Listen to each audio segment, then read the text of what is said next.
everyone. We are back. It's been a little while. My friend TJ, it's so good to see you. Back in action. Thanks to Lunchbox for inviting us to come back, create a podcast, talk about catering, talk where we've been, where we suffered through, all the good stories along the way. What did we really learn during COVID, post-COVID? And we're back in action. So it's really good to see you, my friend. Yeah, you too. In my hometown, kind of, Gaylord, Texas here in Dallas-Fort Worth area. Catering capital of the world, I think. So let's go. Wow, I love how you picked that one up right off the bat. No doubt you did. You were the catering king down here as the sandwich slinger, or as we call ourselves, the sandwich slingers, right? It was a lot of fun and so forth. And I think today we really want to explore how did we get into education and all the variables, because education is a broad term, but you go from grade school through post-secondary and everything in between with opportunities. So where are we going to start today, TJ? What do you think? What was your favorite part of catering with education that you enjoy doing? Kind of to use our analogy that catering's like fishing. I think this is a vast ocean, and we're going to kind of hone in a little bit. I think for me, I'll use the story of my kids. When I got into Which Wich, I was a sandwich franchisee for Which Wich for a long time. We had 15 units. Not all of them profitable, which is where catering really kind of came in for us. And, you were on the enemy, frenemy on the Firehouse Subs world, but it hit me when we had a couple units, and my daughter comes home from band practice in the summer. So school hadn't even started yet. It was July, and she gives me this sheet of paper that has, here's the 10 band meals that I needed to pay for as a parent. Jason's Deli, Panera, Chick-fil-A, kind of all the same old group. And I'm like, we own the Which Wich right over here. Why aren't we on the list? And she's like, I have no idea. And, so I talked to the band director, and it was like, too late. A couple weeks later, my son was in middle school at the time. He comes home and he's like, hey, it was a sandwich competitor, not yours, but here's the football meals. He's like, I'm not eating that. Will you bring my food up every week? And I'm like, okay, hold on a second. You have 300 band kids ordering $8 band meals every week? That's a big number. You got a high school or a middle school football team, 150 kids ordering boxed lunches. That's where the light bulb went off in my head, and I started thinking, we got to figure this out. No doubt about it. And as you were starting to figure that out, to your point, you see those lists, you don't see that what's on there. From an insider's point of view, we know that we can service it better, number one. Yep. And two, we know we can get a better quality product. How did you create the approach? And then how did you go after the band directors?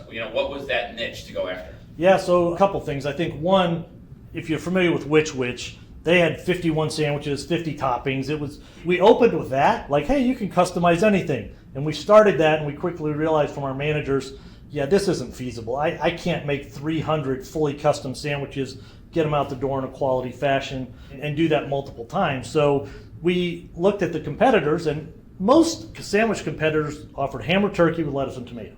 So what we did is we went out there with 8 or 10 sandwiches that were easy to execute, gave them maybe 5 or 6 toppings. The beauty was most kids just pick ham or turkey and no veggies, but the selling point for us was exactly what was on brand, customization. So we went out with our brand customization message that helped us stand apart from all the competitors to get the deals, and then we just refined over time to make sure that we could crank out all the business. And with that customization, like you said, you gave them options, but you didn't over-give them options.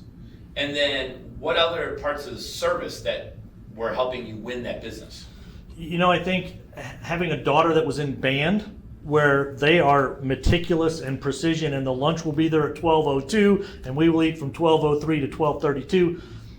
I used that leverage as a band parent and said, look, Mr. or Miss Band Director, I'm a band parent. I understand I have to be there on time. We will be at the right place. We will have everything boxed, grouped by bus so you could distribute it easily. And those are the kind of things that once we understood what the customer need was and what the pain points were that they had with our competitors, whether they served sandwiches or burgers or chicken, we could address those issues and look like the catering superstar for them.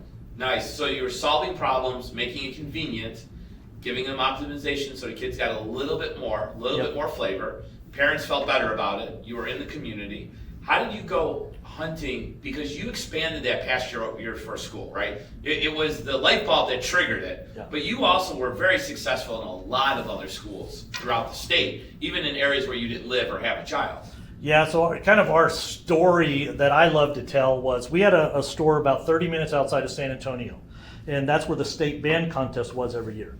And they would always have a regional contest that was kind of a private contest for 3 days. Then they would have the state contest, which was the public contest that the UIL, the University Interscholastic League, ran. What I would do is I would go to those websites and find all the bands that were coming over those 5 days. And I would start contacting the band directors and say, hey, I'm a band parent. I know what you guys need. Let me do this. Now, when we're doing 300 box lunches like that, we didn't give them full customization. We just said, hey, look, I know everybody does ham or turkey, but here's a couple other sandwiches, buffalo chicken, grind, or some things that traveled well. So we gave them a little bit more than they got. I literally had thousands of box lunches, and in this one store that did 1,200 square feet, we did $12,000 a week normally. I did $32,000 worth of catering in 5 days out of this restaurant. Wow. I was running 24/7 using temps. It was insane. I apologize to all my employees that had to work through that, but we figured out that we became the go-to place. So every year, the same band directors or the parents were calling us going, hey, can you feed us again? Yeah, I've got to deliver to this hotel, that parking lot of the stadium. I got to deliver at 8 p.m., 6, 8, whatever the time was. We filled their needs, and we got more business than we could handle. I actually had to give some of the business to some of the other franchisees, wow. And it was awesome. That is great. I mean, you're not only are you feeding the students, you're feeding wallets, right? How cool is that? Yep. Now, you also had told me at one point in time that you were also using Facebook to go and find like the band directors' Facebook pages and groups and so forth online as well. Did that prove to give you some fruition as you were fishing? I found all the websites for all the contest pages. And so what I would do as an example, there was a qualification the week before to go to San Antonio. Okay. So I would go, yes, I'm a loser, midnight, Friday night, the week before, I'd go to the UIL contest page to see who wanted to qualify to come to San Antonio. I would literally hit them up with an email at 1 o'clock in the morning. Band director wakes up the next morning. The email says, hey, you worry about the music, I'll worry about the food. And the orders just poured in because they're so concerned about just getting everybody there, hotel and all that other stuff. I was like, check, get the food, order it, simple, $2,400 order times 8, 10, 12 orders, done. Well, and your timing was amazing, right? Yep. You were prepared, you committed to it. Yep. You just didn't turn your computer off at 9 o'clock and wake up 9 o'clock the next day. You thought about the schedule. And I think that's really important because as people listen to this, they have to understand that just because you're making the sandwiches and you get them all delivered by X time, this grind doesn't stop. Right? It's that quiet time at night to go look up the websites, right? To look up the Facebook groups. I was using that and found it and didn't want to over-engineer it. But to your point, once you found 1 or 2 directors and you could see who the key directors were, trying to build relationships with them. Because I think to your point, in band, you have a high number of kids who are meticulous and they don't get the attention that like football gets or basketball gets, right? Every restaurateur that we know is always hunting for football, right? And because they have boosters and boosters have more money. But the band kids, the club kids, right? All of these other programs that are in there, I think are great avenues really for people to go after. I mean, you think about the golf team, tennis team, and so forth. Well, that's where kind of Pandora's box opened up for us because it started with band and then it started with middle school football with my son. And then you think about how many middle schools are around and they have 150 kids playing 7th grade football and 100 kids playing 8th grade football. And then you have the 9th grade football team and the JV football team. And yes, everybody wants the varsity.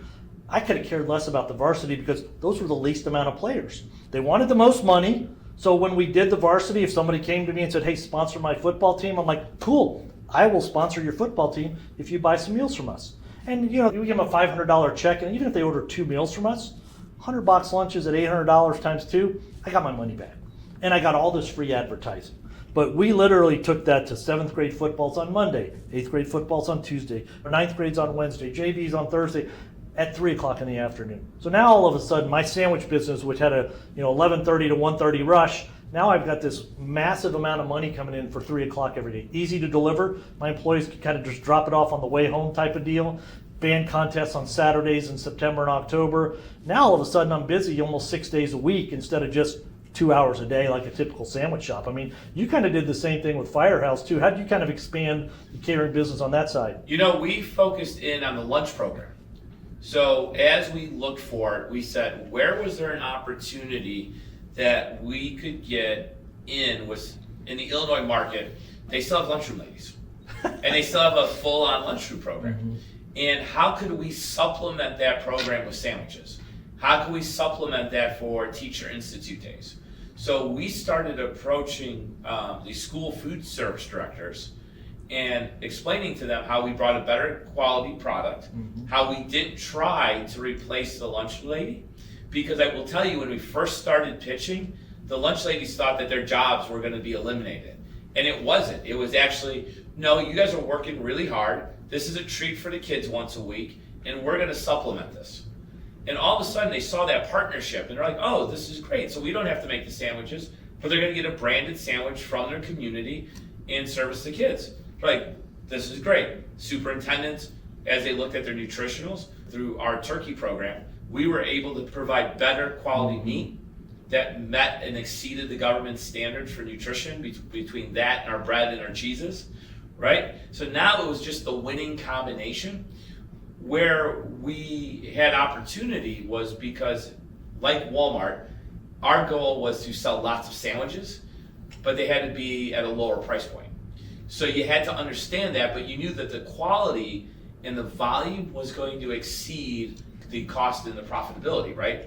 So now you put those two combinations together and you're able to contract it over a school year and say, okay, for the next 8 to 9 months, every week we're going to be in this cadence. The beauty of it for my scheduling was, all right, well, I knew how many people were going to work every week, right? It was a fundamental model that X dollars were going to roll in, right, at the beginning of the week, every week to offset labor. We were going to provide the sandwiches to the community, and then we were able to market into the community through the program. Now we were getting the kids hooked. We did Read to Achieve programs with the schools, right? We did back to school programs. We did Teacher Institute programs because we were then able to offer up the whole catering selection by using these one basic set of sandwiches with limited customization, but then expanding the offerings, right? What are the other things that we can do with our brand to be very, very successful? I heard an amazing story this week thinking about it, and they were spot on. It was a colder climate franchisee for a brand, and they focused on U9 hockey groups. And I said, why not U12 or U14? Why did you go U9, right? Because they're hitting home runs in catering. They go, we feed the team, and they're at the age where the kids are super excited about a brand because they don't go out, and their parents have to then take them to where they go, right? Yeah. And generally at U9 is a very interesting age because they're still kids, they're not adults, they haven't been exposed to as many things. So they would sponsor as many U9 hockey clubs as possible. And then every year you get a new group of U9. And because U9 is kind of a breaking point of whether they're going to continue to play hockey or go in a different direction, now all of a sudden your brand is at these crossroads that these kids are getting acclimated to and loving, right? And then the parents are bringing their kids in for additional incremental sales, and that's where they won. And you know, they tried all the different ones, and they're like, Sam, U9 hockey programs, that's our gig, right? And we're gonna go do that. Who would have thought? I mean, I learn more than I teach, I think, in these things when we talk to people. I think two kind of key points that I gleaned and learned long ago. One, and maybe you can talk to these. One is, as a franchisee, you saw the value in catering being what I call paid advertising. You're getting your brand out, in not only inexpensively, but you're getting paid for it. And then two, I always struggle with the franchisees in the system that say, well, I don't understand the metrics of this. My cost of goods sold go up when I cater. And I'm like, no bleep. Yes, they do. But you mentioned kind of the dollar profit. So maybe talk about kind of a little bit more on the franchise participation and then the financial side of it. Well, you have to understand that certain times when you're offering discounted catering, for example, with a school program, it is not as profitable transactionally.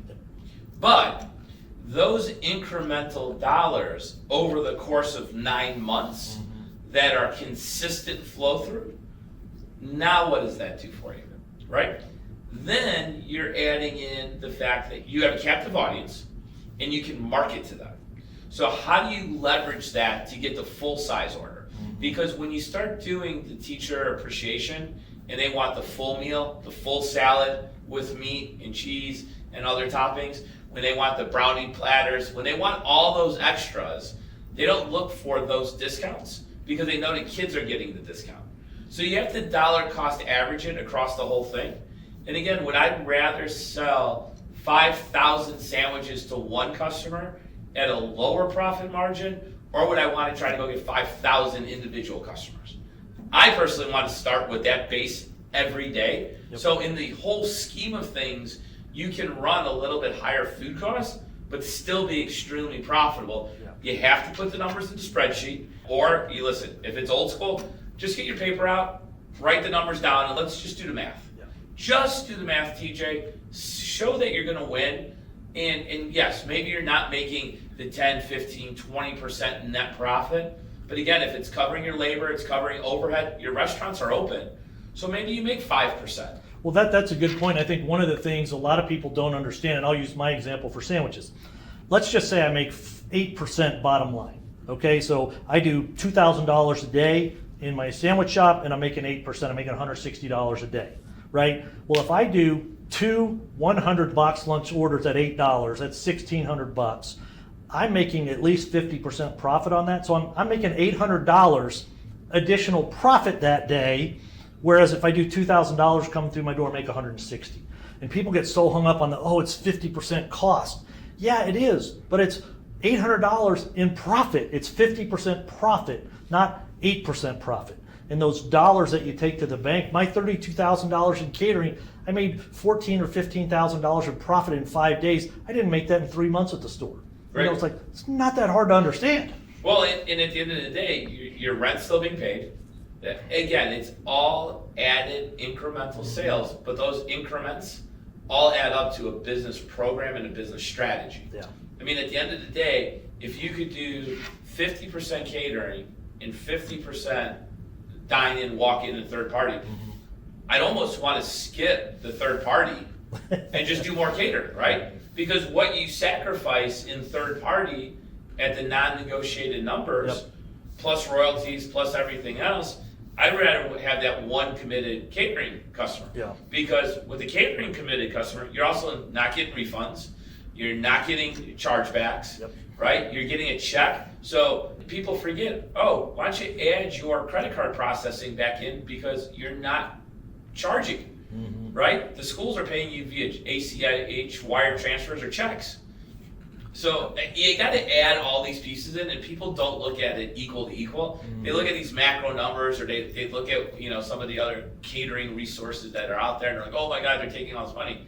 Again, if Sam Walton at Walmart worried about every little piece, he wouldn't have been who he is today. Yep. And how does Costco make money besides membership and 4% markup? I mean, they can do it. Because they're producing volume. Yep. And that's what we have to do in our restaurants, is we remember, we are not a Michelin star restaurant where we only need 100 covers a night. We need to turn as many as we can. And to your point, if you got to run 24 hours a day, that's great. And here in 2024, brands are starting to talk about extending hours because they need to get an additional incremental sales. All right, what are you getting in that incremental hour or two from 11 to 12 or 12 to 1? You're getting an incremental $100, $150? I would rather call a band and go hunt that and get those dollars. And you want to talk about losing money? Is your store really profitable from midnight to 1 o'clock on $150 in sales ring? By the time you're done with minimum wage, it's all over the place. I mean, Well, even like in a sandwich place, from 3 on, you probably lose money. And keep in mind, we're just talking about schools here. Think about the Amazon warehouses and the places that need catering at maybe off-peak hours from the business. Now, one of the things I learned from you when we were kind of tag teaming this back in the day was list building, and Yes. funnels. And so why don't you kind of walk through how you got some of the names, and then I'll add on a little bit more kind of from what I talked about earlier with the school contacts. So, there's a lot more list services out there today than there's ever been. But for the basic restaurateur who may be listening to this, without investing into a list management, it's very simple. It's called Google. They're there, right? You have Google. If you're a community member and you're participating in a chamber, you get chamber names, addresses, emails, right? You are a member within the school district. Generally, they may have a list of other businesses that are in there. But let's just go old school and go Google. Let's develop that ring around your restaurant and get a list of all of the funeral homes, all of the schools, all of the doctor's offices, and you start in 1 mile, 3 mile, 5 mile increments, and you start building those lists. Yes, they're extremely time consuming, but DJ, Once. Time consuming once. correct, because when was the last time a hospital moved? Yeah. Right? So once you get the hospital and you get their directory down pat, it ain't going anywhere, right? When we used to work in hotels, I'm an ex-Marriott guy, and our sales team would go out to competing hotels back in the day with their voice recorder, and they would walk in and they would read the reader board of what businesses were there, right? Yeah. And then they would go to see if that was an annual repeat that came in and started soliciting. You have a smartphone in your pocket that has a recorder on it. Why can't you walk into the hospital and get all that done? Go into the high school, right, and figure these things out, right? Hard to get past the front door these days. So, True. To that point, we kind of a hack here. It's easy to search, hey, who's the Marcus High School football band booster? The cool thing about a lot of those, it'll be president@marcusbandbooster.com. So you have that email address, and they just change the forward every year, which is awesome. But we found a piece of software called seamless.ai. Like if you go to a school district website and nobody has their email addresses on there, I could put in this software coach or principal or admin, and it would pull all the email addresses of that job title, and I just import them in. Now I've got a list, I can contact them, whether it's football, band, cheerleader, who cares what the group is. Now I've got a database of emails to start contacting people. I think, we've taken that ocean of catering down to schools, down to, as you say, we're fishing in a barrel now. Yep. We have got a fully stocked barrel of catering clients that are vetted that we can go get a bunch of money from. No doubt. So TJ, we talked a lot about fishing in a barrel. We love to fish. I mean, there's nothing better than getting fish on, right? So we talk about all the different hooks you're going to put in the line, different poles, using the right poles in the right waters, but it's always about having poles in the water, right? Yeah, it's just for everybody out there, schools are an unbelievable way to go out and get thousands and thousands of dollars in catering. Elementary schools, you have teachers and in-service days. Middle schools, you start to have sports. High schools, debate, drama, teachers, band, cheerleaders, drill team. And we didn't even talk about fundraisers. I mean, think about how you can leverage fundraisers and really get into the community. So that barrel of catering in schools is unbelievable. You know what? I think we need to stop talking about this. We need to go out there and get some more school catering, man. Let's go. I think we need to do that. All right. All right, man.